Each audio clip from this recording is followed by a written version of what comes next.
Yesterday I read a beginning of a talk by Baen, and the theme is, I think, really important in the sense of the precepts and that the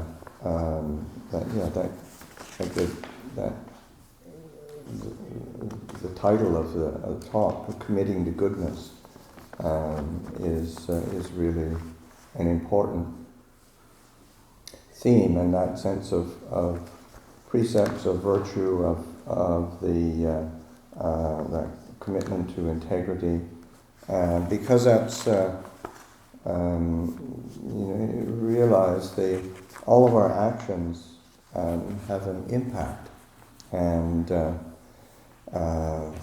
be able to recognize and reflect on, well, what's the impact of our actions, when we have that commitment to integrity and virtue, how does that impact us? How does it impact others? Because it does have an impact. That's the definition of karma, is that there is an action and there is a result. It's just an ordinary thing, but then that's not, it's not neutral in that it has an impact in either a wholesome or unwholesome way. So to be attentive to that, and then in terms of how we hold our actions and how we kind of approach our interactions with the world around us in terms of holding virtue and integrity as a standard, what happens is there is a quality of effacement, so that there is a natural relinquishing of that sense of self and self-interest, self-obsession, and to be able to pay attention to that kind of what's that impact when we actually do pay attention to effacement and relinquishing of our self-obsession, me and my preferences, me and my ideas.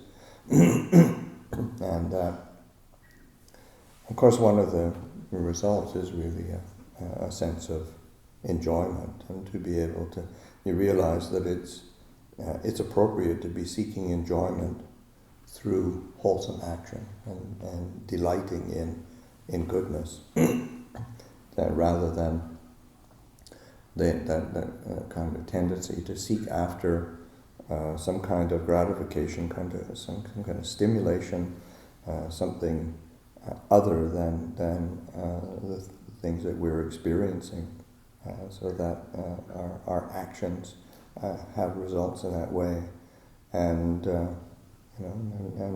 it's not just personal in the sense it's we as humans, we're entering into each other's presence all the time, and we need to be aware and sensitive, so that holding of precepts and practice are a way that we enter into each other's presence in a skillful way. So just to finish up the talk, he goes on. He goes through sort of the 8 precepts and the details of the 5 precepts, the 8 precepts.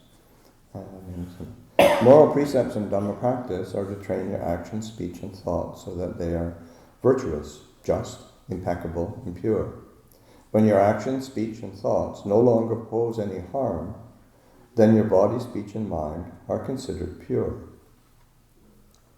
All the purity and anything that is not harmful are desirable. All the defilements and anything that is sullied are undesirable. You should avoid things that lead to defilements.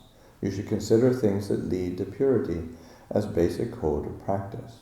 to refrain from any wrongdoing consistently. The more often you can refrain yourself, whether it is only on observance days or throughout the rains retreat, the more merit you'll make. Please make sure you understand the concept and practice of moral precepts, or sila. If you understand moral precepts and Dhamma practice properly, the easier it will be for you to keep these precepts and carry out your practice. There is then no need to go to places in order to request for sila from anyone, as it can be quite troublesome. You can simply make up your mind to keep any of these precepts whenever and wherever, at home, whilst traveling, whilst running errands, and even doing work, as long as you really do them. You'll see the result of refraining from any wrongdoing. There will be no harm. How can there be any harm when you've done no harm? This refraining from wrongdoing is a complete virtue in itself. There is no need to request them from other monks or any teacher.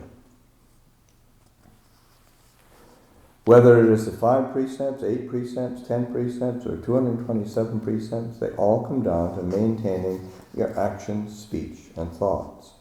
Regardless of the number of precepts, they all have to do with your body, speech, and mind. Please make sure you do understand the precepts properly. For those who would like to undertake and maintain these precepts starting today, please make sure you understand and commit to them throughout these 3 months. This talk was given at the beginning of Rains Retreat. This is so that they will bring you merit and wholesomeness. And if the Buddha were to find out, he would praise your effort. And so would any devas, including Indras and Brahmas. If you want to reap good results from committing to the Rains Retreat, then you have to constantly be determined to rid yourself of any wrongdoing and defilement. You need to only focus on goodness and virtue. You have to consistently try to maintain such an attitude.